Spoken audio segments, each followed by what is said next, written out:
Cette GT3 RS était complètement sous l'eau. On a réussi à remettre l'habitacle en place. Wow! Le moteur. Oh, mince. Et enfin pouvoir la démarrer pour la première fois. Oh! Mais aujourd'hui, on va la finir une bonne fois pour toutes. La GT3 RS a été l'une des voitures les plus difficiles à reconstruire que j'ai jamais eues. Oh mon Dieu, ce ne sont que des pièces détachées au mieux. Mais maintenant, on est dans la dernière ligne droite. Le moteur tourne, on a remis le tableau de bord en place sur mesure, et je suis encore plus près de conduire une GT3 RS pour la première fois de ma vie. Mais il y a encore plein de trucs à faire, et comme la plupart de cette voiture a été immergée sous l'eau, qui sait quels autres problèmes nous allons rencontrer. Je ne reconstruirai jamais une voiture comme ça, je m'en servirai comme une voiture de pièces détachées. Ok. On met le sous-châssis avant sur le deuxième canal. Le moteur est déjà là. On n'est pas encore sûr à 100% de la qualité de ce moteur parce qu'on n'a pas encore ajouté de liquide de refroidissement. On doit s'occuper de tout ça. Mais notre but, c'est juste de faire rouler cette voiture pour l'instant. Bon, toute cette suspension était complètement, absolument hors d'usage sur l'ancienne voiture. Donc, on a maintenant un châssis complet avec toute la suspension prêt à être monté de ce côté. L'autre côté était ok. On va donc réutiliser ça et j'espère que tout ira bien. Mon père va s'en occuper. Mais maintenant, je vais installer ça. On va réfléchir au boulot en partant de l'avant de la voiture vers l'arrière, en espérant bien sûr ne rien oublier. Commençons par installer ça. On commence par quelque chose de facile. Comme on avait déjà monté la moitié de la suspension hors de la voiture, il ne nous restait plus qu'à la boulonner à la voiture. Le bras inférieur a été boulonné au châssis, tout comme les bras supérieurs. Ensuite, les extrémités des barres d'accouplement sont boulonnées au moyeu de la roue, ce que mon père est en train de faire. Regardez, c'est assez intéressant. Voici la bielle ici. Et voilà la barre anti-roulis en carbone. Mais celle-ci a 3 trous. 1 trou, 2 trous, 3 trous. Et selon que vous mettiez le trou plus en avant, la conduite sera plus rigide. Le trou du milieu, c'est moyen, celui du fond, c'est mou. On va donc opter pour le trou du milieu, parce que je pense que c'est là que c'est par défaut. Un autre truc cool, la GT3 RS est équipée d'une barre anti-roulis entièrement en fibre de carbone, ce qui renforce la rigidité du châssis et en fait une voiture parfaite pour la piste.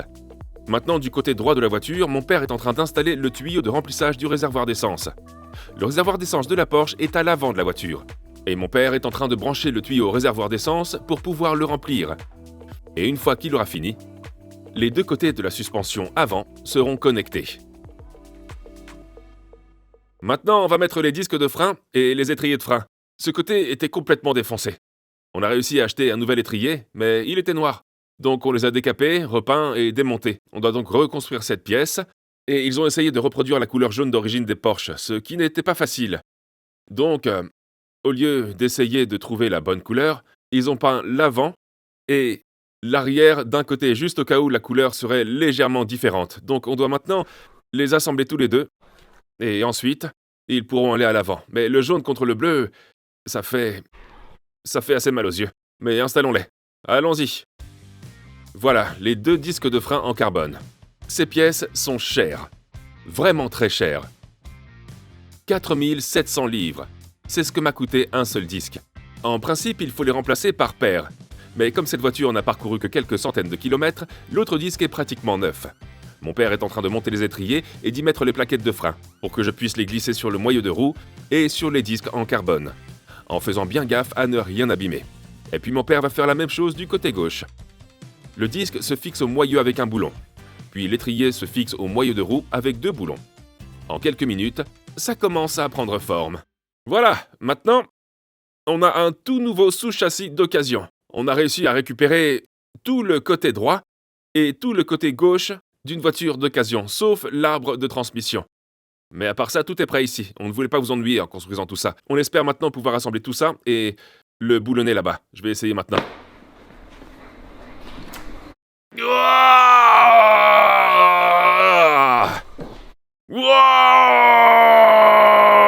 C'est quoi ce bruit? Je ne sais pas du tout ce qu'il fait, mais c'est agaçant. Je suis là, mon pote. Je fais comme un mouton. Et voilà, on y est. C'est la seule voiture qui me vient à l'esprit qui peut transporter l'ensemble de la suspension arrière et la déplacer à travers l'unité. Elle est vraiment légère. On pensait que Liam pourrait faire un bench press pour la mettre sur la voiture. T'es prêt? C'est quoi le truc le plus lourd? Allez, Liam. Allez, Liam. Vas-y. T'es prêt? Attends. Vas-y, Liam. Allez, vas-y. On te retient pas. Vas-y, vas-y. Je peux pas. Ou peut-être pas. Maintenant, on va descendre la voiture jusqu'au sous-châssis arrière. Et Anna et moi, on va mettre l'amortisseur et le ressort dans le châssis, pendant que mon père est à l'intérieur, où il peut mettre les écrous dessus. Mais les boulons! Ah, mes abdos! Les boulons de ce côté, s'il te plaît! Ah, mes abdos! Une fois un côté fini, on fait la même chose de l'autre côté. Vous voyez qu'il y a aussi un connecteur électrique pour la suspension adaptative. Avant de serrer le sous-châssis, je m'assure que l'arbre de transmission est bien aligné avec la boîte de vitesse, dont on n'est pas encore sûr qu'elle marche. Puis je vais pousser le sous-châssis vers le haut de la voiture avec mes jambes pour que mon père puisse mettre les boulons pour le fixer au sous-châssis. C'est fait. Maintenant, il faut tout serrer. Après ça, on a tous les branchements électriques. Et il y en a pas mal à l'arrière, parce que cette voiture a des roues arrière directrices, contrôlées électroniquement. Et le côté droit de cette suspension a été complètement immergé. Donc, encore une fois, on ne sait toujours pas si ce truc va vraiment marcher. Mais notre seul espoir, c'est que beaucoup de pièces à l'extérieur de la voiture résistent aux intempéries et que tous les systèmes électriques soient bien étanches. On peut juste espérer qu'ils soient suffisamment étanches pour pouvoir être complètement immergés. Ok! Bon, passons à la prochaine étape, à savoir le disque de frein. Voici le disque arrière. Ceux-ci sont ok. Ouais! Le frein à main se trouve en fait à l'intérieur du disque de frein, mais c'est à cause de la chaleur qu'il y a à l'intérieur. Comme ça, quand vous roulez à fond sur la piste, le frein à main ne se bloque pas sur le disque et ne le fissure pas, ou ne le casse pas. Ils ont donc mis le frein à main ici, mais on ne peut pas faire de virage avec le frein à main. C'est une BMW. Ce sont des BMW, mais ça a du sens, non? BMW et Porsche sont tous les deux allemands. Et les deux sont de bonnes voitures. On va vous laisser décider de ça. Pour l'instant, on est en train de déboulonner les étriers de frein arrière. Et ceux qui ont l'œil vif remarqueront peut-être que quelque chose ne va pas avec cet étrier. Qu'est-ce que t'as repéré? Les étriers ont été montés à l'envers. Le raccord de purge devrait être là. Parce que, évidemment, l'air monte. Ouais, le raccord de purge doit être toujours en haut de l'étrier. Comme ça, quand vous ouvrez le raccord, l'air sortira du système de freinage, et non pas vers le bas. Une fois les étriers installés, Liam et moi avons décidé de mettre la barre de protection arrière et de la visser facilement à l'arrière de la voiture. Après ça, je vais me mettre dans le passage de roue pour commencer à installer cette prise d'air. Ça prend de l'air sur le côté des ailes arrière. Le guide au-dessus du passage de roue et vers l'arrière de la voiture où se trouvent les filtres à air. C'est parti! Vous vous souvenez quand on a acheté ce toit et qu'il y avait un trou dessus? À quoi sert ce trou? Et quand on a découvert qu'il n'y a pas de GT3 RS avec des trous pour les antennes à l'arrière comme celle-ci, eh bien, le problème c'est que apparemment il y en a. Vous pouvez en voir dans cette vidéo. Apparemment, il y a eu un malentendu, et comme le toit est une commande spéciale, on ne peut pas le rendre. Du coup, Porsche a fait un petit arrangement avec nous, et on a fini par l'avoir au prix coûtant, vu qu'on ne peut pas le rendre même si notre toit n'a pas d'antenne.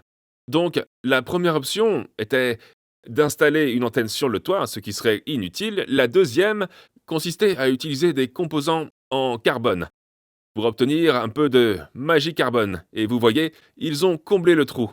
On le voit bien. On voit bien le petit carré découpé. Mais vous le savez seulement parce que je vous l'ai dit. Et aussi tous ceux qui regardent cette vidéo le savent, mais c'est difficile à voir. Il y a aussi des éléments aérodynamiques sur le toit. Maintenant, c'est un moment assez important parce que on a fait tous ces montants A. Et le toit, sans savoir si le toit allait s'adapter ou pas. On va donc mettre le toit en place et l'ajuster correctement. Encore un moment important. N'oubliez pas que Porsche a le droit de nous vendre des pièces structurelles et des panneaux, comme le toit, mais pas de nous donner les procédures de réparation pour les installer. On doit trouver la solution nous-mêmes. Waouh, ça va super bien! Ce qui est bien, c'est qu'on a enlevé l'ancien toit et que ça nous permet de voir comment il est posé. Ce trou-là, regarde. Ça s'aligne comme ça. Si vous regardez les résidus sur le pare-brise, le mastic, etc., ils utilisent le même mastic que celui utilisé sur le pare-brise pour sceller le panneau du toit. Donc on va utiliser un mastic pour pare-brise pour faire ça. Ça a l'air dingue, Mais c'est en fait ce qui maintient le toit et empêche votre pare-brise de s'envoler à 320 km/h. Donc ça va tenir. D'abord, je dois mettre cette couche d'après, ça va aider l'adhésif du pare-brise à bien coller. Ensuite, c'est le moment de mettre la colle pour pare-brise. Je dois en mettre une bonne couche bien épaisse, parce que je me souviens que quand on a enlevé l'ancien toit, c'était super épais et dur à décoller. Maintenant, l'heure de vérité. Mon père m'a passé le toit en carbone et on n'a qu'une seule chance pour réussir. On le met en place et une fois qu'on est satisfait, je dois visser 4 écrous sur le toit pour le maintenir en place. Il faut les serrer. Et on va juste coller du ruban adhésif sur les bords pour s'assurer que ça colle bien et que c'est bien à fleur. Pour être honnête, je pense qu'on s'en est plutôt bien sorti pour des débutants. La prochaine étape est de monter l'intérieur. Et la première chose à installer avant tout le reste, voyons voir, mes meilleurs potes, les airbags rideaux. Wow! On va installer ça en premier. J'ai retenu la leçon avec les airbags rideaux, et les airbags en général. Quand on va tout brancher, on vérifie bien que la batterie n'est pas connectée à la voiture, et qu'on ne touche à aucun module d'airbag. L'airbag rideau se fixe simplement au châssis. Il y a un connecteur électrique à brancher dessus, puis je peux faire la même chose de l'autre côté. Comme on reste dans le thème bleu, on a réinitialisé nos ceintures de sécurité. Et maintenant, boum! Merci à l'équipe des airbags. Ce qui rend cette voiture vraiment spéciale, c'est son intérieur entièrement personnalisé. Et c'est exactement ce que j'ai fait. Ce n'est que le début. Attendez de voir la suite. Je trouve que ces ceintures de sécurité sont une bonne idée. Une fois qu'elles sont installées, c'est le moment de poser la garniture de toit. Heureusement, on n'a pas encore mis le pare-brise, donc on peut le glisser par l'avant et le faire passer à travers toute la voiture. Il suffit ensuite de le fixer au toit avec du velcro et quelques clips. Une fois qu'il est en place, on doit remplacer la vitre arrière. Les 2 vitres étaient cassées. C'est un verre super fin et léger, donc super fragile. Je dois faire gaffe en le posant. Ouais, regardez ça! C'est propre! On dirait pas un van. On dirait un aquarium, n'est-ce pas? Vous remarquerez peut-être que j'ai choisi de ne pas mettre de teinte, ce qui était en fait moins cher, et il y a une raison pour laquelle je l'ai fait. Je trouve juste que les vitres arrière teintées donnent à cette voiture un look de van. En plus, j'aurais hâte de montrer l'intérieur une fois que j'aurai posé toute la moquette et le reste des garnitures. Il n'y a qu'une seule façon de mettre tout cet intérieur en place. Si vous mettez un truc de travers, vous devrez le retirer pour remettre un autre truc en place. Ouais! Heureusement, on a déjà fait plusieurs Porsche. Donc on commence à savoir exactement où tout va, et on a presque fini l'intérieur maintenant. Tout est en place. Dans les GT3 RS américaines et dans toutes les GT3 RS américaines, ils ne mettent pas de cage de sécurité dans les voitures de série parce qu'aux États-Unis, ils disent que c'est dangereux, qu'on pourrait se cogner la tête contre la cage en cas d'accident. Mais je pense que le pire serait que la voiture se retourne et que votre tête heurte le sol, car le toit que nous venons d'installer est très peu structuré. Donc je pense que c'est pas une GT3 RS sans une cage de sécurité. Donc on a une cage Weissach, entièrement en carbone, avec des harnais Weissach. Je ne sais pas si je vais vraiment les utiliser. Je vais peut-être les enlever. Je n'aime pas trop l'idée d'un harnais dans une voiture homologuée pour la route. Non, j'en veux pas. Je vais les enlever. Et c'est pour ça que je n'ai pas pris les vitres teintées, pour que vous puissiez voir à quel point c'est cool. Ce truc est une œuvre d'art. Une cage de sécurité entièrement en fibre de carbone. Ce ne serait pas une GT3 RS sans une cage de sécurité, à mon avis. Et que vous ayez une cage ou pas, les points de fixation sont toujours là. Donc ce truc se fixe directement à l'aide de boulons. Il reste encore quelques garnitures à mettre, mais je pense que ça a vraiment changé l'arrière de cette voiture. Nouveau volant. Avec des coutures bleues. Pour aller avec le bleu de la voiture, je vais juste changer ces 2 fils. Avec le nouveau faisceau. Je crois que c'est ce qui s'est passé avec l'autre Porsche qu'on avait. Ça casse quand l'airbag se déclenche. Ça détruit les fils. En fait, ce n'est pas un nouveau volant, c'est l'ancien volant. Mais Autotrim l'a retapissé avec des coutures bleues et une ligne centrale bleue pour qu'il aille avec le reste de l'intérieur. Mon père a maintenant retiré ce faisceau qui a fondu à cause de la chaleur dégagée par le déclenchement de l'airbag et l'a remplacé par un nouveau faisceau. Une fois que c'est en place, je peux installer le volant dans la voiture. Le volant est complètement réapprovisionné. Couture bleue, ligne bleue, palette, avec une petite touche de jaune. Mais on a une petite nouvelle assez triste à propos de notre tableau de bord. On va devoir utiliser les rouges au lieu des jaunes qu'on avait aux États-Unis, parce que les jaunes sont complètement fichus. Donc même si on les installe sur cette voiture et qu'on les code pour l'ECU de cette voiture, ils ne marcheront pas. Donc on va utiliser celui-là, le rouge. Bon, on va les mettre en place pour de bon. Et on va devoir... Qu'est-ce qui est bleu et rouge? Pepsi? Pepsi? Beaucoup de trucs électriques à l'intérieur avaient l'air de ne plus marcher après avoir été complètement sous l'eau. Et c'est souvent parce qu'ils ne sont pas étanches. Ils ne sont pas censés être mouillés. En plus du tableau de bord, j'ai le chronomètre de tour, ou peu importe le nom sophistiqué que Porsche lui donne. Il se fixe au milieu du tableau de bord, et maintenant on a un tableau de bord complet. Et voilà! Avec les horloges, fixées avec le volant. Il n'y a qu'un seul boulon qui le maintient en place. On doit donc s'assurer de bien le serrer. Ensuite, c'est au tour de l'airbag. C'est parti, la dernière pièce. C'est une pièce qui coûtait cher. L'airbag du volant. Le coût de ça, c'est... En fait, ça a l'air mauvais, mais on s'en sort pas trop mal en fin de compte. On verra le coût final de tout ça quand on sera arrivé au bout. Mais pour l'instant, ça va pas trop mal, à condition que rien d'autre ne se passe mal. Je suis pas mort. Regardez ça, ça devient une voiture!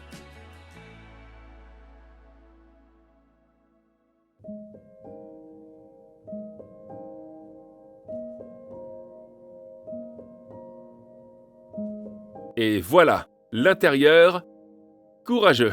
Garniture automatique, ils ont refait la garniture des sièges. Ils ont réparé l'airbag, qui a explosé dans le siège aussi. Ils l'ont refait, et tant qu'on y est, on a pensé à la couleur blanc et bleu. On s'en est tenu à ça. On a fait peindre ces petits trucs au centre, de la même couleur que la voiture, pour que ça ait l'air cool. On a les ceintures de sécurité bleues. J'ai encore les parties centrales blanches des sièges, mais il faut quand même les nettoyer.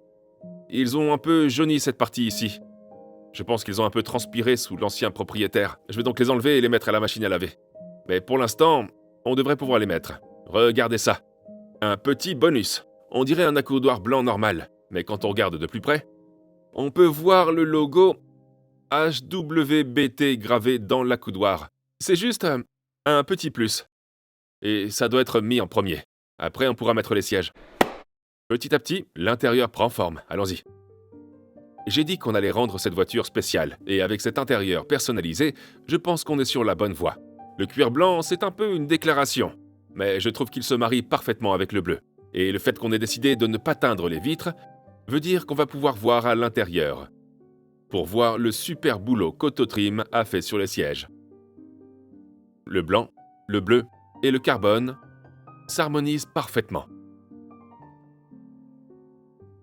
C'est dingue! Regardez ça. J'ai l'impression qu'on va avoir des avis partagés là-dessus. Mais pour moi, ils ont l'air vraiment géniaux. Et je suis tout à fait d'accord. On s'en sort bien. On s'en sort vraiment bien. Pour l'instant, on est en train de tout assembler. Prochaine étape, maintenant que l'intérieur est en place, je pense que c'est le bon moment pour commencer à poser les portes. Et d'après ce qu'on a appris, heureusement, les deux portes sont en bon état. L'une d'entre elles a une petite entaille ici, à l'extrémité, mais ça a été réparé. Ces portes sont entièrement en fibre de carbone. Combien ça coûtait? C'était extravagant, non? Apparemment, ce sont les seules portes entièrement en fibre de carbone qui ont jamais été montées sur une voiture de série. Porsche n'a jamais mis de porte entièrement en fibre de carbone sur une autre voiture de série. Voyons donc si celles-ci sont correctes. Elles ont été peintes. Je pense que c'est mieux pour moi de les mettre sur la charnière et ensuite les montrer. Est-ce qu'il y a encore du verre là-dedans? Ah ouais, non, il n'y en a plus.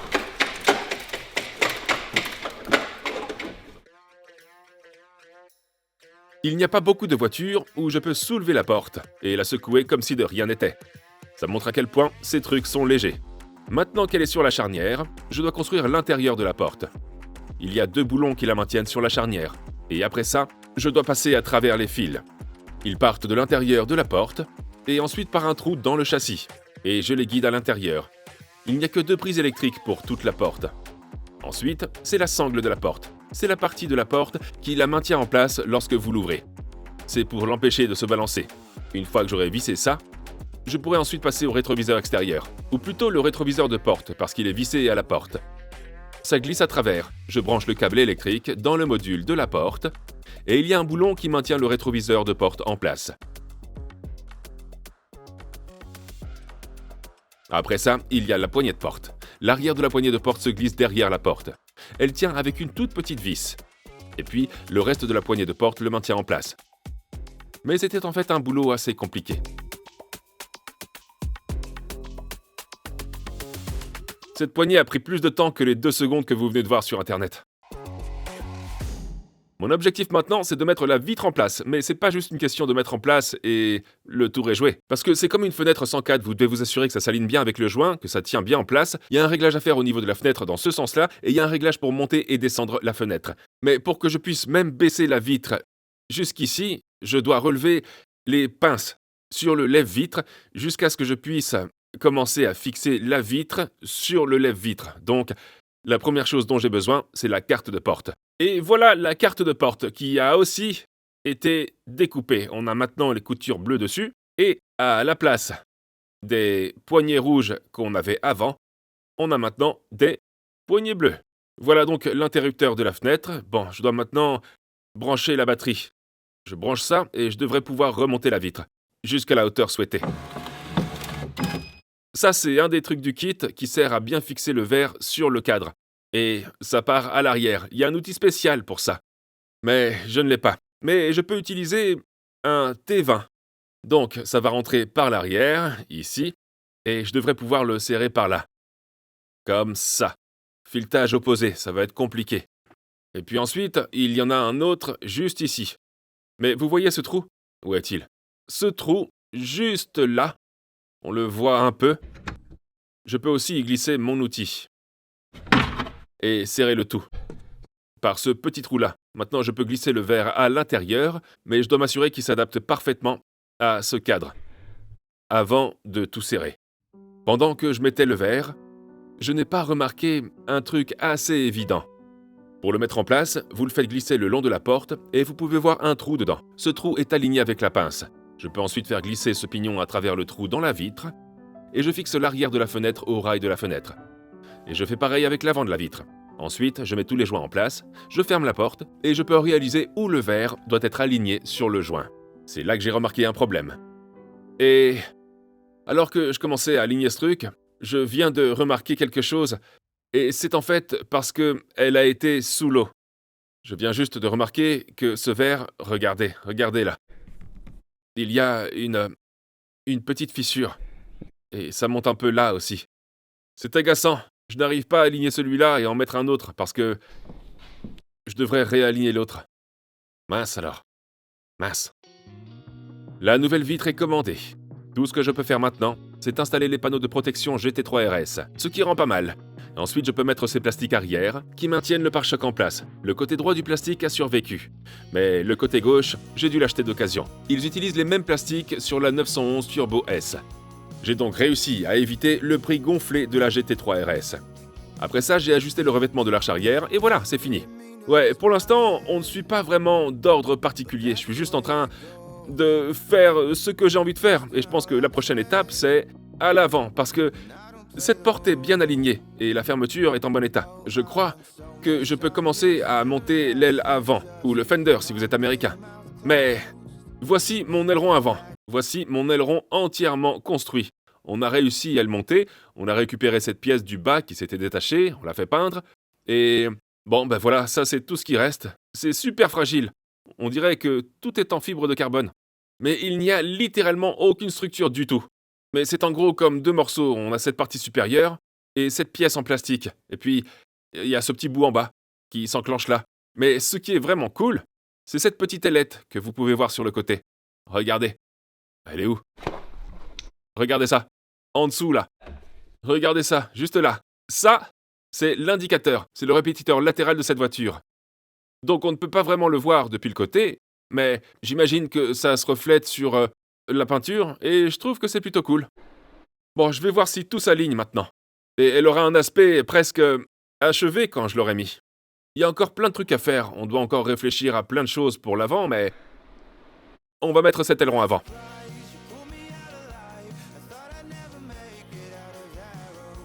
En fait, je dois enlever ça et ça. Sinon, je ne peux pas atteindre les boulons.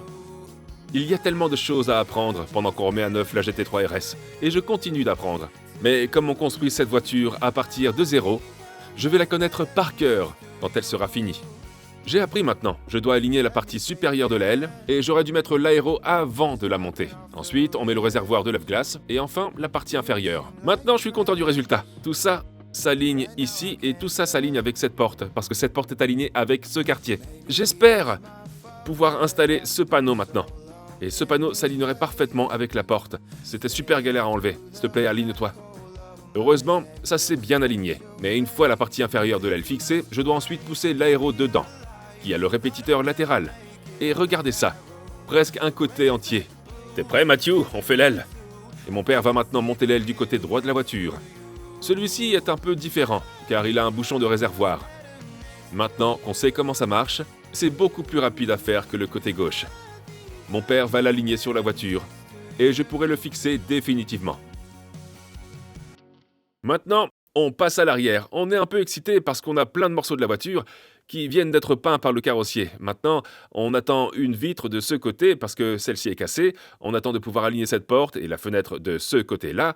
Et avec un peu de chance, on pourra ensuite passer à l'avant. Mais il nous manque plein de trucs. On en est aussi aux dernières retouches maintenant. Mais aussi, vous l'avez peut-être remarqué, le CU n'est pas là. Du coup, on ne peut pas démarrer la voiture.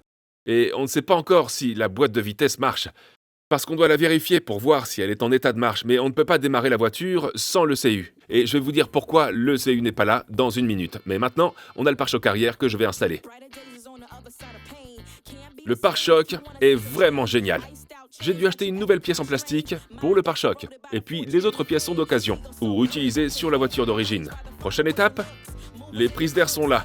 Mais on a besoin de filtres à air, directement depuis le fond de la rivière. Encore une fois, j'aurais dû mettre ces filtres à air avant le pare-choc. Mais on a appris notre leçon pour la prochaine fois. Ça a l'air dingue. J'ai trop hâte de voir ça avec l'aile. Ouais. C'est compliqué avec cette voiture, parce qu'à chaque fois qu'on fixe un truc, on doit le retirer pour en mettre un autre.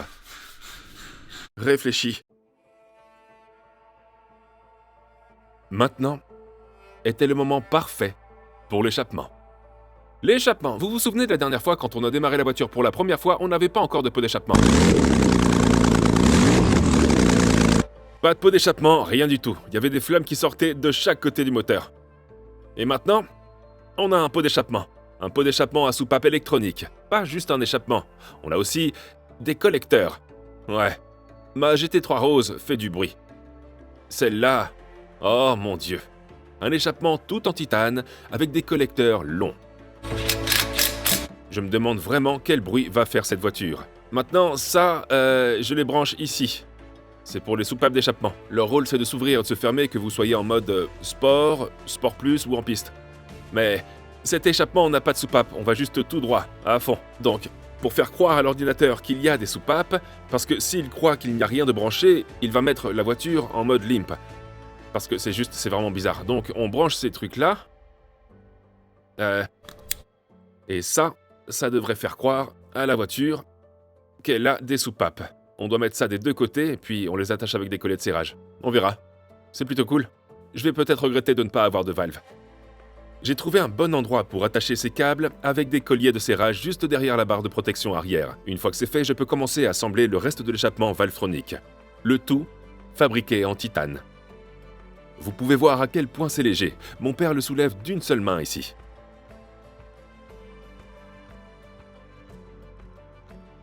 Ça te va? Je suis super content. Allons chercher un collier de serrage. Et enfin, les boulons d'échappement, qui s'adaptent facilement. Si seulement on pouvait l'entendre démarrer. Échappement valvetronique installé, et croyez-moi, je veux savoir autant que vous à quoi ça ressemble. Mais on ne peut pas encore le démarrer parce qu'on n'a pas de CI. On ne peut pas mettre de diffuseur ni aucun des sous-caissons parce qu'on doit encore s'occuper de la boîte de vitesse. Pour réparer la boîte de vitesse, on doit pouvoir démarrer la voiture pour la faire chauffer. Pour démarrer la voiture et la laisser tourner jusqu'à ce qu'elle atteigne la bonne température, on a besoin de l'ECU. Mais on ne l'a pas pour le moment. Donc pour l'instant, je vais continuer à construire le reste de la voiture et on viendra là-dessus dès qu'on pourra. Mais ça a l'air plutôt bien. Passons maintenant au fluide. Commençons par les freins. Il n'y a plus de liquide de frein dans cette voiture, donc on doit tout remplir. Une fois que j'ai fait le plein, j'utilise mon outil préféré, Monsieur Push. Ça va mettre de la pression sur le système de freinage. Donc je peux faire le tour et desserrer les écrous sur les étriers de frein. Et quand je serre les écrous sur les étriers de frein, ça devrait faire sortir tout l'air du système. L'idée, c'est qu'il n'y ait pas d'air dans le système de freinage, ce qui vous empêche d'avoir cette sensation de pédale de frein spongieuse. Et ça permet aux freins de bosser à une température plus élevée. Oh ouais! C'est cool. Prochaine étape, le liquide de refroidissement. Les viewers attentifs ont peut-être remarqué qu'on a déjà installé le radiateur avant. Et contrairement au GT3 classique, le radiateur avant de la GT3 RS est situé à l'avant. Ce qui fait que vous perdez de l'espace pour vos bagages, mais ça veut dire que le refroidissement est bien meilleur. Et les freins sont aussi mieux refroidis car il n'y a pas de radiateur devant les freins avant. Mais là, on ne peut pas juste rajouter du liquide de refroidissement comme d'habitude. Je vais juste boucher le trou. J'espère qu'il n'y a pas de vide d'air. C'est super important. Brancher. Pendant qu'on branche ça, là, on souffle l'air dessus. En soufflant l'air dessus, ça crée un vide. Donc ça aspire tout l'air, puis on referme le robinet. On a donc aspiré tout l'air de ce système. On a remplacé ce vide d'air avec du liquide de refroidissement. Allez, maintenant je branche le tuyau qui va envoyer l'air comprimé dans le système de refroidissement. De cette façon, tout l'air sera aspiré du système de refroidissement. Et vous pouvez voir la pression négative qu'on est en train de créer ici. Wow! La bonne nouvelle, c'est que ça tient. S'il y avait une fuite, on perdrait alors le vide quelque part. Ensuite, on ferme le robinet. Et parce qu'il y a un gros vide à l'intérieur, ça va aspirer le liquide de refroidissement. Mais il y a de l'air là-dedans, donc on doit remplacer cet air avec du liquide de refroidissement. Wow! On a maintenant rempli ce tuyau avec du liquide de refroidissement. Et on branche ça au remplisseur sous vide. Et la pression négative à l'intérieur du système de refroidissement va maintenant aspirer tout le liquide de refroidissement de ce seau dans la GT3 RS. Et maintenant, vous pouvez voir la jauge remonter. On va dire que c'est une réussite. On ne sait pas. Il y a du liquide dedans. On verra bien. Quand on va commencer, soit ça va surchauffer parce qu'on n'a pas bien conçu le moteur, soit ça va surchauffer parce qu'on n'a pas mis le liquide de refroidissement correctement. Ce qui est bien, c'est qu'on a un vide maintenu par un liquide de refroidissement. Et on a construit le moteur, donc ça ne devrait pas fuiter dans le moteur, mais on ne le saura qu'une fois qu'on aura démarré. Avant de la démarrer, Screensaver s'est mis à installer le pare-brise avant qui venait de Porsche. Ils ont mis l'après, puis la colle, et ensuite on peut tous les deux lever le pare-brise et le mettre en place. En espérant que ça s'aligne bien. Souvenez-vous, on a mis 2 nouveaux montants A sur cette voiture. Elle a l'air bien quand même. D'accord, le pare-brise avant est en place. Maintenant, on attend le pare-brise arrière. Mais tant qu'on est là, on veut tester ce phare. Le voilà. Il était complètement sous l'eau, donc si ça marche, on tient le bon bout. Mais je pense que si quelque chose ne marche pas, ce sera ces modules, mais j'en suis pas vraiment sûr. On va essayer et on va voir si ça marche. Si ça marche, on a économisé beaucoup d'argent. C'est parti. S'il te plaît, s'il te plaît, s'il te plaît. Je veux pas avoir acheté un nouveau phare. Tu penses que ça va marcher? Le truc, c'est que ça devrait pouvoir être mouillé parce qu'ils sont à l'extérieur de la voiture. Et tout ce qui est à l'extérieur de la voiture et qui a été mouillé a marché. Oui, mais il y a une différence entre être mouillé et aller nager. Oh! On dirait que ça va marcher. Rien. C'est toi qui as mis les pleins phares? Ouais, c'est moi. Ouais. Rien. Ça ne fait rien. Oh, non.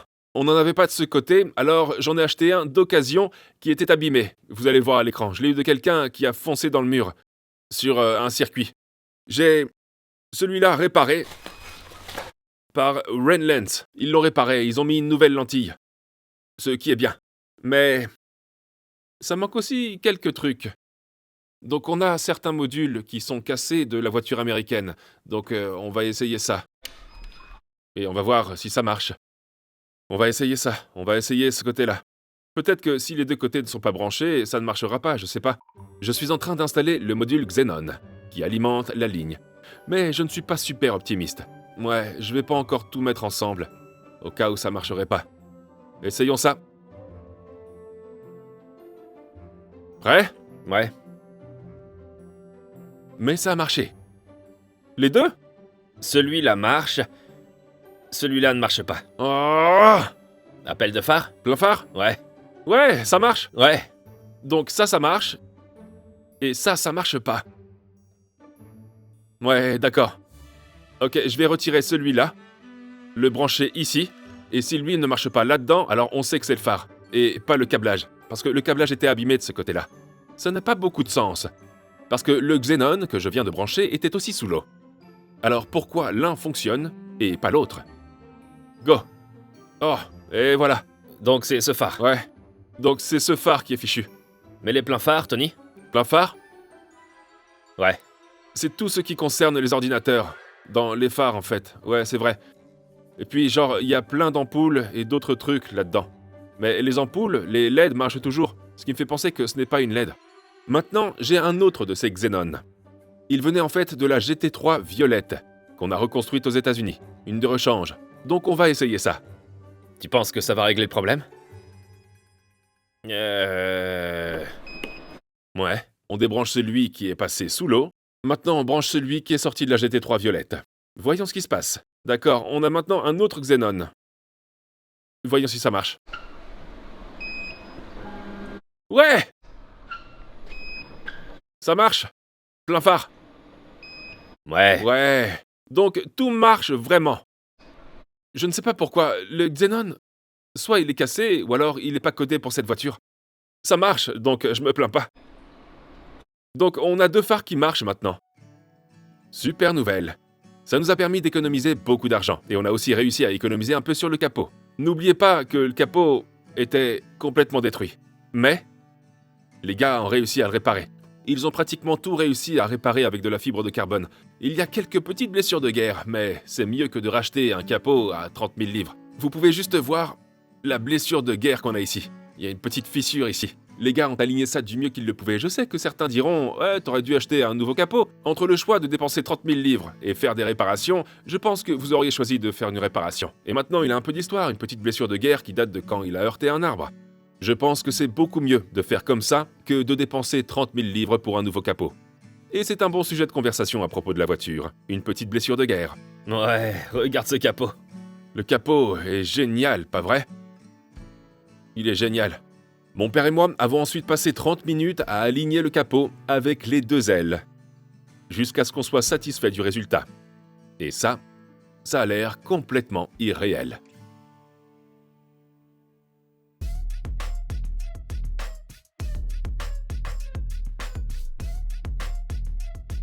Ouais, bon, on est chez ES Motors. La raison pour laquelle on est venu ici, c'est pour le CU. Maintenant, si vous vous souvenez, dans notre voiture, on a un moteur américain, une boîte de vitesse américaine, et on l'a boulonné dans une voiture allemande, la Thalissa. Maintenant, la voiture allemande, elle a bien le CU allemand et le module de contrôle allemand. Mais les trucs allemands croient que le moteur américain a des filtres OPF et tous les convertisseurs catalytiques qu'une voiture allemande devrait avoir, alors qu'elle n'en a pas du tout, parce que c'est une américaine. Il faut maintenant en informer le CU qu'il n'en a pas pour que ça marche, parce que quand on a démarré la voiture dans la vidéo précédente, la voiture était en mode limp, on n'a pas pu la faire monter en régime correctement. Donc on doit vraiment effacer complètement ça de l'ECU, et les seules personnes qui puissent le faire, c'est chez ES Motors. Et ici, on a l'ECU. Donc tout ce que t'as fait, c'est...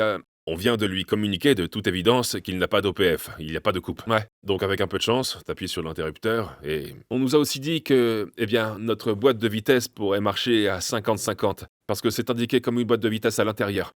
Comment il les démonte, j'ai jamais vu quelqu'un en démonter. Mais les embrayages, la tolérance est super serrée. Elle est vraiment super serrée. Ouais, c'est vrai. Il faut littéralement 1/1000 pour l'avoir. Mais ça marche. Ouais. Et s'il y a un peu d'eau entre les deux, c'est un gros problème. Ils peuvent se rouiller. Maintenant, on pourra savoir, avec ça, une fois que ce sera branché, premièrement, ça concerne le bruit de l'échappement, et deux, comment va notre boîte de vitesse. Je sais pas pourquoi on n'a pas essayé ça en premier. Nous y voilà. nous remettons dans le moteur la nouvelle version de l'ECU. Et après ça, je découvrirai si on a mis du liquide de refroidissement correctement. Et si cette boîte de vitesse vraiment chère continue à fonctionner après avoir été sous l'eau. Que nous a dit ES Motors de s'assurer qu'il y ait autant d'huile que possible dans la boîte de vitesse. Donc on doit dévisser le bouchon de remplissage sur le côté ici, ensuite prendre le liquide PDK et l'injecter avec une seringue dans le côté de la boîte, jusqu'à ce qu'on commence à voir du liquide qui sort du bouchon. Quand c'est le cas, on met le bouchon de remplissage. Et on est prêt à partir. La batterie, on la met dedans. C'est bon. D'abord, on branche la borne positive. Ensuite, on met la borne négative. Mais on essaie de ne pas penser à des trucs négatifs. On y est. Nous y voilà. C'est un grand moment. Un grand moment. On va entendre le bruit des pots d'échappement pour la première fois. Et on va voir si cette boîte PDK fonctionne.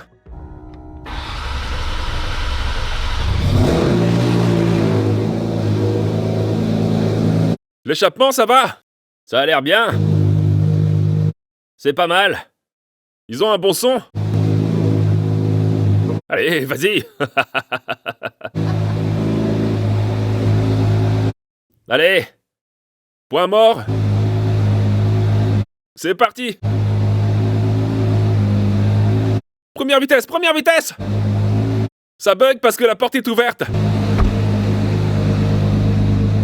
Première vitesse. J'ai réussi à la passer. Est-ce que ça tourne? Ouais, ça marche. Ouais, ça tourne. Oh.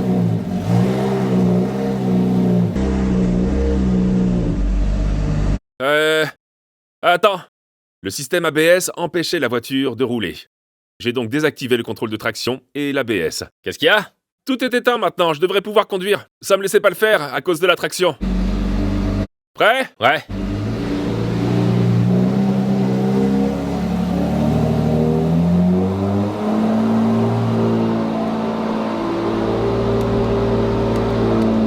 Alors? C'était quoi le changement? Quelque chose clochait. On n'arrivait pas à passer la première. Je n'ai rien. En arrière? J'ai la marche arrière. Donc t'as la première et la marche arrière, mais tu ne peux pas passer les vitesses. Je sais pas, ça pourrait être des solénoïdes ou un truc du genre. Parce que si l'eau est entrée dans les solénoïdes, ça pourrait juste les faire coller entre eux. Ça les empêche de changer.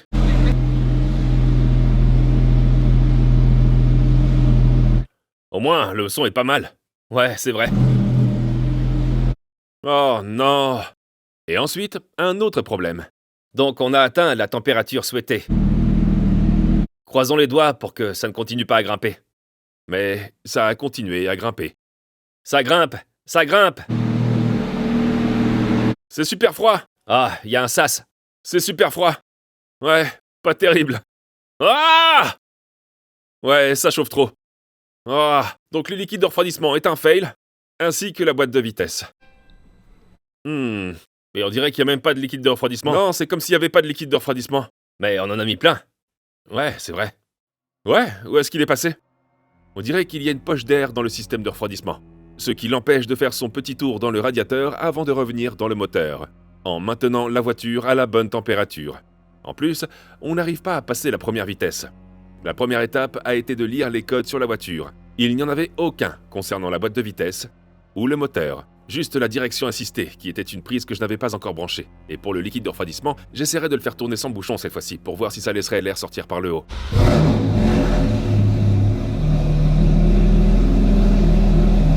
Pas de voyant moteur. Traction désactivée.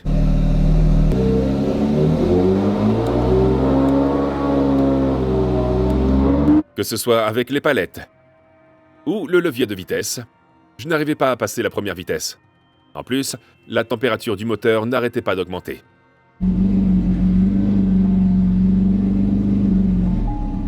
Ouais, ça chauffe trop. Ouais, ça chauffe trop. Ah, s'il y a un problème avec cette boîte, eh bien, on ne peut tout simplement pas la réparer. C'est comme démonter une boîte manuelle Ferrari, c'était pas facile. Mais c'est vraiment basique comparé à une boîte PDK qui a 9000 embrayages, beaucoup d'engrenages, beaucoup de modules, un différentiel à l'intérieur. Il y a tout ce qu'il faut. Mais je comprends pas pourquoi les vitesses ne passent pas. Le fait qu'ils puissent passer en marche arrière et en première, et qu'ils passent de l'une à l'autre, c'est bizarre. Parce qu'on ne pourrait rien déplacer du tout. Mais c'est contrôlé par câble. Oh, Donc c'est contrôlé par un câble. Mais dès que tu passes à l'électronique et l'eau ne font pas bon ménage, et ça on le sait. C'est là qu'on a un problème, non? J'ai décidé d'appeler ES Moteur pour voir s'ils avaient une idée de pourquoi la voiture ne passait pas la première. Salut, ça va, c'est Matt. T'as une bonne ou une mauvaise nouvelle, mon pote? Eh bien, la bonne nouvelle, c'est que l'ECU fonctionne super bien. Génial. Et la nouvelle un peu plus inquiétante, c'est que je n'ai passé que la première vitesse. Oh non, t'as bien fait chauffer la boîte de vitesse, n'est-ce pas? Ouais, pas vraiment. Je dirais pas qu'elle était à température. On ne l'a pas fait tourner très longtemps, ceci dit. la voiture tourne. Ouais. Ok, bon. Le mieux à faire, c'est d'essayer. Laisse la première enclencher. Laisse-la rouler sur la rampe. Ouais. Les roues bougeront. Fais monter la boîte de vitesse en température. Pour l'instant, continue juste à passer la première, le point mort et la marche arrière. Ouais. Fais monter en température. Et ensuite, on verra comment ça se passe. Il y a des voyants concernant la boîte de vitesse? Non, aucun voyant. Ok, c'est bon signe, ça. T'as beaucoup de chance concernant ça. Attends que ça chauffe, mon pote. Ouais. Et continue comme ça, ok? Il y a encore de l'espoir. Bien que ce soit très mince. Mais le bon côté, c'est qu'on est passé à la première vitesse. Et il dit que la deuxième vitesse, c'est la vitesse de la mort, non? Si on passe en deuxième vitesse... C'est comme l'anneau rouge de la mort Ouais, sur ouais. ta A330. Ouais, on a l'anneau rouge de la mort. Il n'y a pas de retour en arrière. Mais on n'a pas la deuxième vitesse. Mais on a la première vitesse. C'est déjà La ça. première vitesse de l'espoir. Mais il dit qu'on doit la réchauffer. Mais on ne peut pas la réchauffer parce que la voiture n'arrête pas de surchauffer, non? Parce qu'on n'a pas bien aspiré tout l'air. Comment est-ce qu'on n'a pas bien aspiré tout l'air de cette voiture?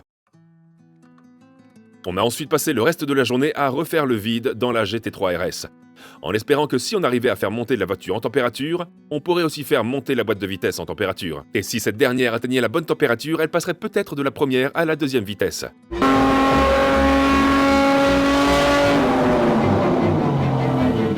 C'est super bruyant! Mais quoi qu'on fasse, la voiture continuait à surchauffer. Il est temps de remplir la voiture sous vide. Encore une fois. Et mon père a essayé de la remplir sous vide une autre fois. C'était la 3e ou 4e fois qu'on le faisait. Comme on avait du temps à tuer pendant que la voiture refroidissait, j'ai décidé d'installer le phare avant, qui s'est parfaitement adapté, ce qui m'a remonté un peu le moral, pendant que mon père était à l'arrière de la voiture, en essayant d'aspirer l'air pour la 10e fois. Allons-y. Mais à chaque fois, ça surchauffait. Dips est même venu avec son outil de diagnostic, qui nous a montré une autre façon de remplir le liquide de refroidissement sous vide. Il a ouvert cette valve, ce qui devrait permettre au système de refroidissement de respirer. Puis il a démarré la voiture en mode sport et a accéléré.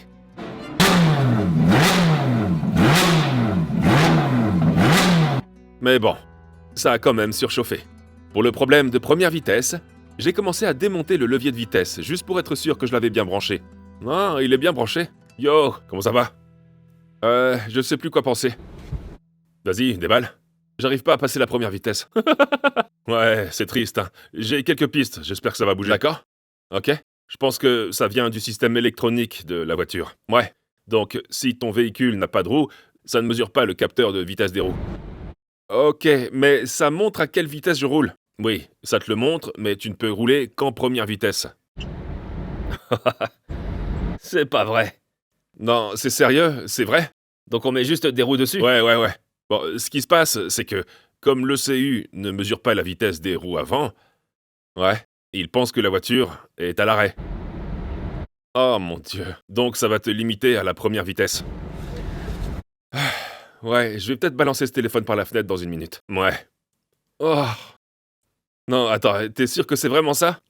Ouais, parce qu'on a déjà eu des problèmes avec les 992 sur nos rampes. Et un des techniciens à qui j'ai parlé m'a dit que c'était sûrement ça le problème. Donc quand ils testent ces voitures sur un banc d'essai, ils les mettent en mode banc d'essai ou un truc du genre? Ah, ça c'est une bonne question. Parce que les roues avant ne tournent pas. Je veux dire, oui, ça pourrait être ça. C'est possible. Et si c'était le cas, franchement, ouais, ça aurait du sens. Ouais, mais bon, pour te contredire, Eh bien, comment ils font quand ils vont sur un banc d'essai? Ouais, c'est un bon point pour le banc d'essai. Je vais leur en parler et voir ce qu'ils en disent. La seule chose que je peux faire maintenant, c'est demander à mon père et à Matt de faire tourner les roues avant aussi vite que possible. C'était donc ça, le problème? La boîte de vitesse ne passe pas en deuxième parce qu'elle ne détecte pas que les roues avant tournent. C'est tout à fait logique. Mais pour tester cette théorie, on va avoir besoin de roues, qu'on n'a pas pour le moment. Donc on peut juste attendre que les roues arrivent, et en attendant, essayer de régler notre problème de refroidissement.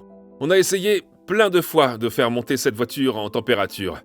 On a essayé de purger le système, on a essayé de faire monter le régime, et à chaque fois on a l'impression de se rapprocher du but, car les ventilateurs ici deviennent de plus en plus chauds. Le refroidissement arrive à l'avant, les ventilateurs sont tièdes à l'avant, je pense qu'il faut juste continuer. Mais en attendant, pendant qu'on continue comme ça, je vais commencer à monter les portes, et je vais faire tout ce que je peux faire.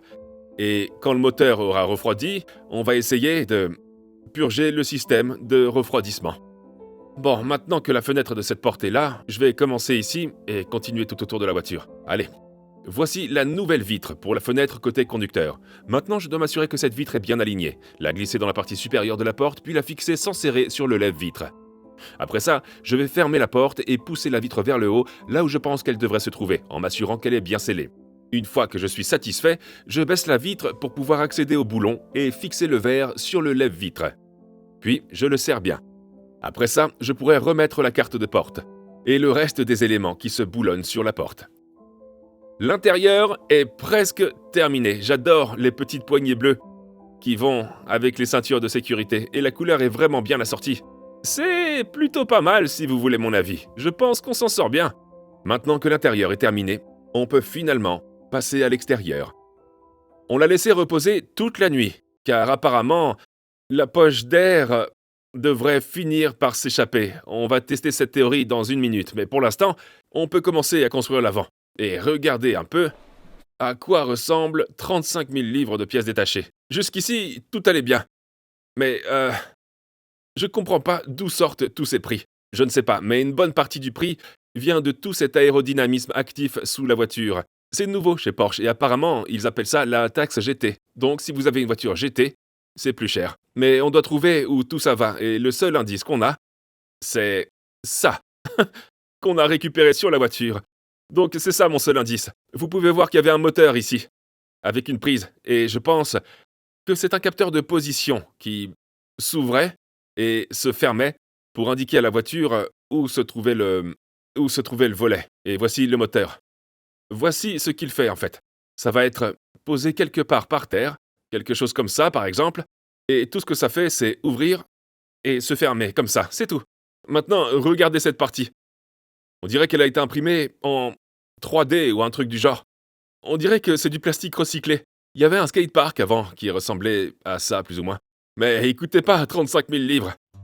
Si on prend la partie avant du DRS, ou le système de réduction de la traînée, ça fait partie des nouvelles technologies de Porsche sur ces GT3 RS. Et si c'est nouveau, bien sûr, ça va coûter cher. Et comme on n'a jamais vu ça avant, ni travaillé sur une GT3 RS, ça a pris un peu plus de temps à installer, parce qu'on ne savait pas par quelle pièce commencer. Je mets ce plateau inférieur, qui sert en fait de support pour le pare-choc avant, et tout le système de réduction de la traînée. Puis, j'ai réalisé que je devais d'abord installer ces prises d'air aérodynamiques. Mais j'ai réussi à les insérer de justesse. Maintenant, une fois qu'on aura fini cette voiture, j'espère que personne ne pourra voir qu'elle a été dans un accident. Mais il y a un moyen pour que les gens le découvrent. Bon, comme c'est une voiture allemande, et que les voitures allemandes doivent maintenant être importées au Royaume-Uni, quand vous regardez cette voiture sur carte verticale, il sera toujours indiqué que le véhicule a été exporté d'Allemagne vers le Royaume-Uni. On ne pourra jamais supprimer cette mention. Un autre truc sympa, si vous regardez une voiture qui a eu un accident, parfois vous pouvez voir les photos de quand elle a été vendue aux enchères sur le site de vente aux enchères de voitures accidentées, comme celui-là. Et Car Vertical est présent dans plus de 20 pays. Donc, où que vous soyez dans le monde, vous pourrez voir l'historique complet de votre voiture, chaque fois qu'elle a changé de propriétaire, chaque fois qu'elle a changé de plaque d'immatriculation, ou même si elle a été volée. Cool, ok, donc on a un moteur qui l'ouvre et le ferme. Un capteur qui sait dans quelle position il est, ouvert ou fermé. Et en dessous, vous pouvez voir ça partout, regardez. Partout, partout. Et avec un peu de chance, quand on appuie sur le bouton dans la voiture, ça devrait s'ouvrir et se fermer. Avec tout cet aéro en place, on s'est dit que c'était le bon moment pour installer le pare-choc avant. Mais malheureusement, il manquait une pièce. Il y avait un support en plastique qui devait être placé juste en dessous de l'aileron ici, et on ne l'avait pas. Mais vous pouvez vérifier votre voiture sur Car Vertical ou une voiture que vous envisagez d'acheter en le faisant en cliquant sur le lien dans la description. Et si vous utilisez le code promo qui est à l'écran maintenant, vous pouvez avoir une réduction sur cette commande. Comme on ne peut pas l'installer, on va commander les pièces. Voyons si on peut faire monter la température du liquide de refroidissement, parce que si on n'arrive pas, au moins on pourra construire l'arrière de la voiture.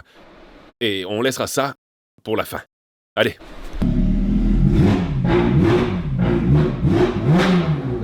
Bon, c'est parti. On est à température. Ça va tenir? Allez, s'il te plaît, tiens, s'il te plaît. Les ventilateurs marchent. Les ventilateurs sont allumés? Le ventilateur allumé. Ça va tenir? Allez. Oh non! Ça chauffe encore trop. Ah! Mince. Oh! Pourquoi on n'arrive pas à résoudre ça? Ça chauffe toujours trop. Ça monte toujours trop en température. La seule façon d'y arriver, c'est de tout laisser sortir, comme avant, pour pouvoir vraiment le remplir sous vide. C'est la seule solution. Si on faisait pas ça, on relèverait des défis. Donc, espérons-le, pour la dernière fois, on vide à nouveau tout le liquide de refroidissement et on le remplit à nouveau sous vide, en espérant que cette fois-ci, ça marchera.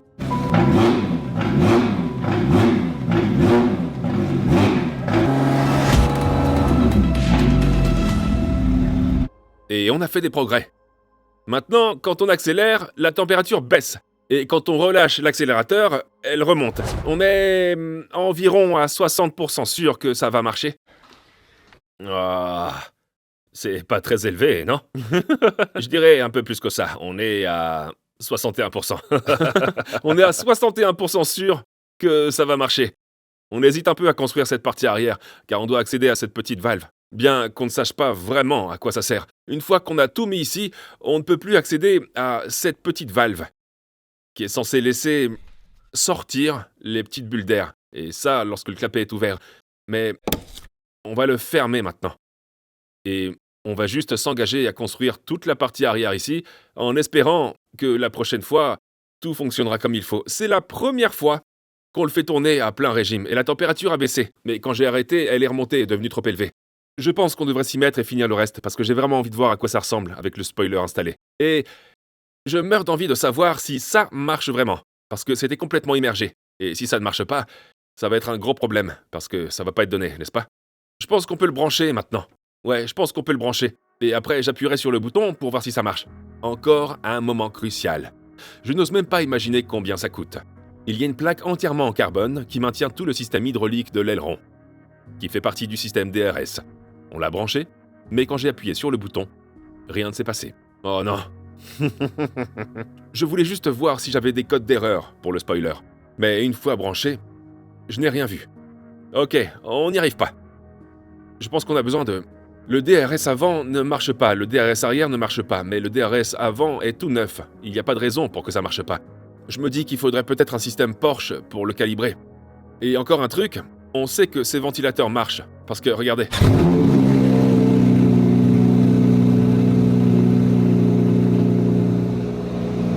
Donc les ventilateurs marchent. Et si ce petit ventilateur peut marcher sous l'eau, et que le phare peut marcher sous l'eau, et que la direction des roues arrière peut marcher sous l'eau, je suis sûr à 90% que ce système DRS devrait marcher même après avoir été sous l'eau, parce que tout ça fait face à une météo changeante. Donc, je suis pour qu'on assemble tout ça, et je pense que Porsche doit faire un calibrage ou un truc du genre, car le système a été débranché. Je pense pas qu'on en ait besoin d'un nouveau. Alors, je me suis engagé à le faire. On va commencer par tout installer à l'arrière. Selon notre théorie, tous les composants électriques qui sont à l'extérieur de la voiture et qui sont étanches devraient fonctionner. Ouais, ça marche! Tout peut aller sous l'eau! Sauf le moteur. Ça a l'air bien. Je ne sais pas trop quoi penser de ça, mais c'était soit les acheter d'occasion, soit dépenser encore 35 millions de livres chez Porsche. Et en ce moment, on a littéralement ces casquettes, mais elles sont rouges. Elles sont rouges, mais on en a un noir, qui est de ce côté-là, qui était à l'origine avec la voiture. Mais comme elle a percuté un arbre, je suppose que l'autre capuchon noir est dans l'eau. Mais plus je les regarde, plus je trouve que les bouchons rouges ont l'air corrects. Une fois installés, je peux commencer à installer les feux arrière, que j'ai dû acheter d'occasion, car les miens étaient abîmés. Voici Cyclops. On espère juste que ça marchera aussi bien.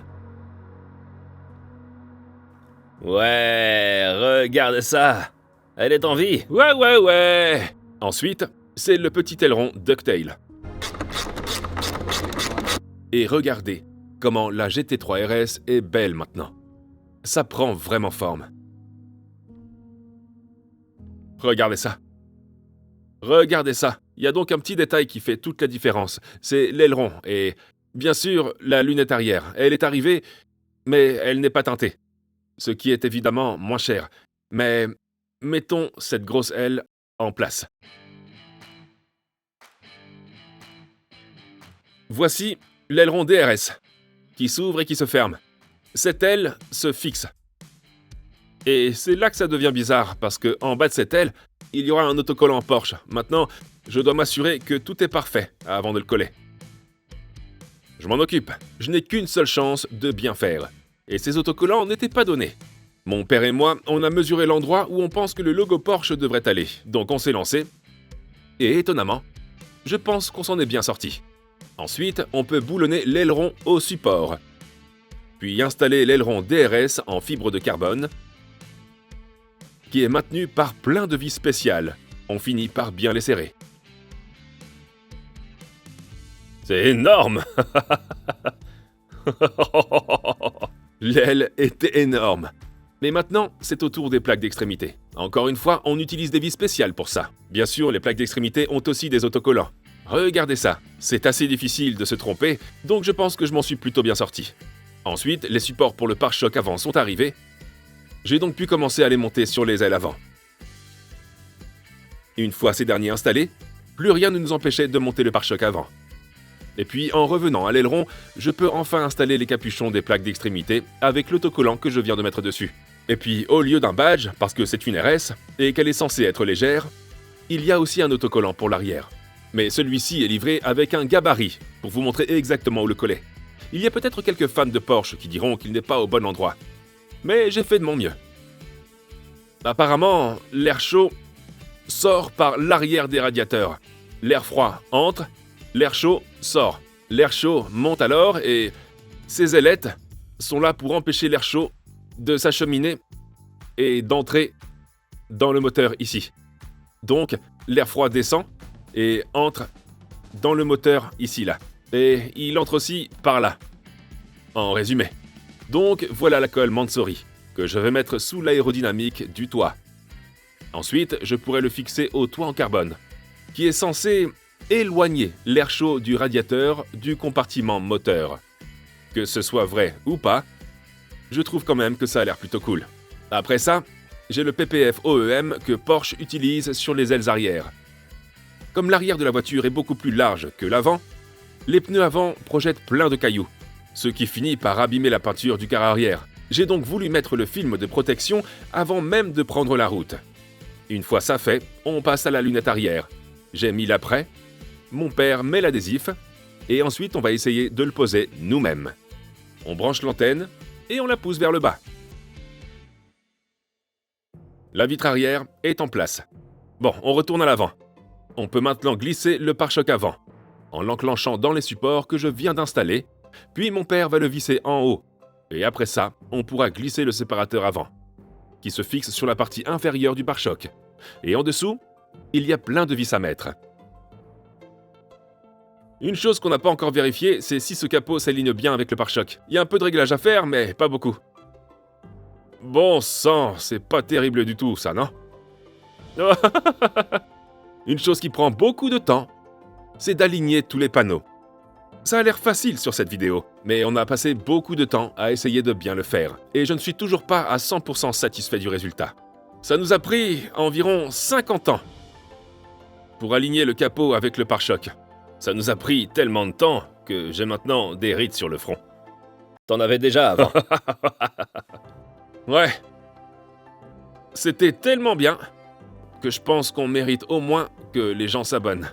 Si vous n'avez pas encore cliqué sur le bouton s'abonner, il suffit de cliquer sur le bouton s'abonner. Et ça nous fera vraiment plaisir. Ça, c'est sûr.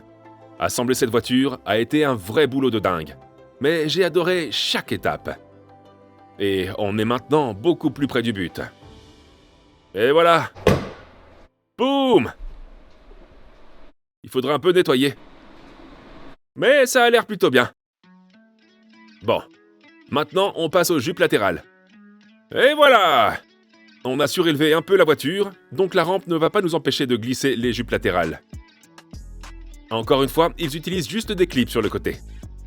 Et ensuite, vous devez passer sous la voiture et mettre ces clips à demi-tour qui le maintiennent en place. Et pendant que je m'occupe du côté gauche, mon père s'occupe du côté droit. Après ça, on peut mettre la doublure de l'arche avant, qui est maintenue par 40 millions de vis. Jupe latérale en place, revêtement de passage de roue avant en place, tout le revêtement de passage de roue est en place. On en est aux dernières tâches, à faire sur cette rampe. Allons en dessous. En plus de l'aérodynamisme sur le dessus de la voiture, il y a aussi un système aérodynamique en dessous. Il ne nous reste plus qu'à l'installer. La clé pour une bonne aérodynamique sous une voiture, je pense, c'est juste de la rendre aussi plate que possible. En plus de l'aérodynamisme, il y a aussi des renforts pour le rendre plus rigide. Et voilà, c'est fait. Voilà! Le dessous de la voiture est enfin terminé. Le nombre de boulons sous cette voiture est plus important que celui du moteur. Diffuseur activé, sous-trait activé, tout le dessous de la voiture est plat. Il y a un aéro ici, plus d'aérodynamisme que sur la GT3. Peut-être qu'il faudrait changer certaines choses parce que c'est un peu brouillon. Mais on peut vivre avec ça, franchement. Pour l'instant, on est presque prêt de finir la GT3 RS. Ça a été un très long parcours, mais il y a une dernière chose dont on a besoin pour finir ce truc. Et aussi pour voir si la boîte de vitesse marche. Je connais les gars qu'il faut pour ça. Wheelmania, bien sûr. Ouais.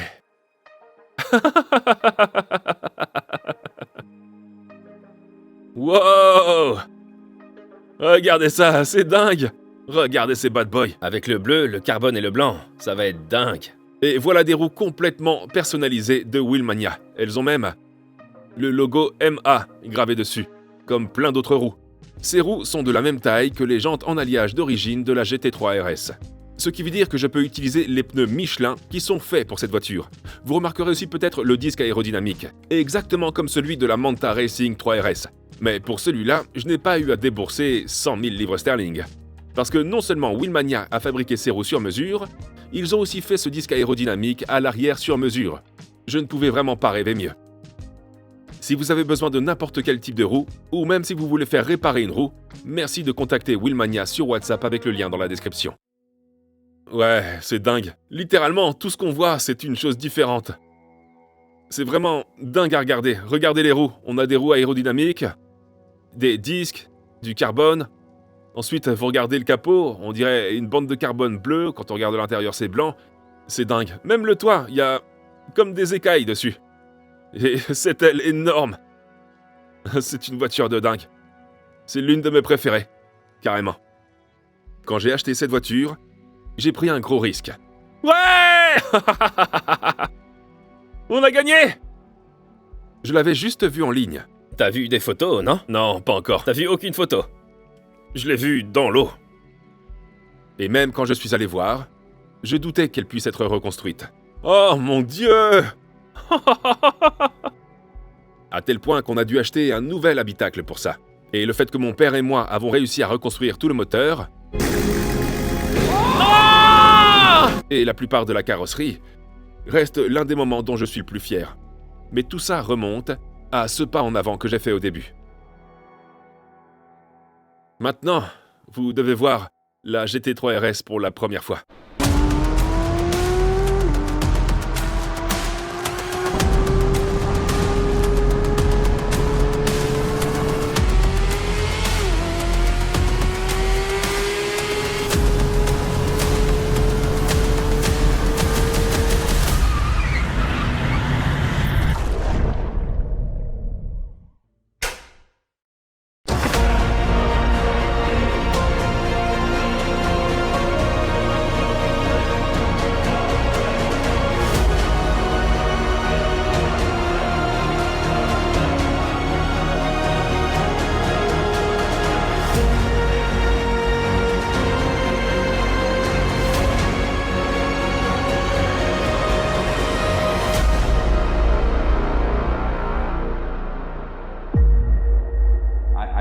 trying to rebuild a car like that, I would use them as a parts car.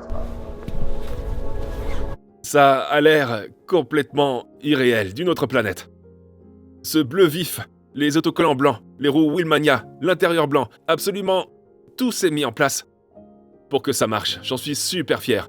Et c'est vraiment l'une de mes voitures préférées qu'on a jamais construite. Et je pense qu'il y a une question à laquelle vous voulez tous qu'on réponde. Est-ce qu'elle chauffe trop ? Est-ce qu'elle passe la première vitesse ? Eh bien, je pense qu'on va devoir la conduire pour le savoir. Mais avant de partir, je voulais juste dire que les nouvelles vestes de Coach sont maintenant en vente sur le site web, avec le lien dans la description, et elles sont en édition limitée. Et c'est pareil pour les nouveaux suites à capuche noire, ainsi que les grilles aussi. Vous pouvez les trouver via ce lien dans la description ci-dessous. À la prochaine les amis, on se voit dans la prochaine vidéo. Peace out. Je mets la batterie.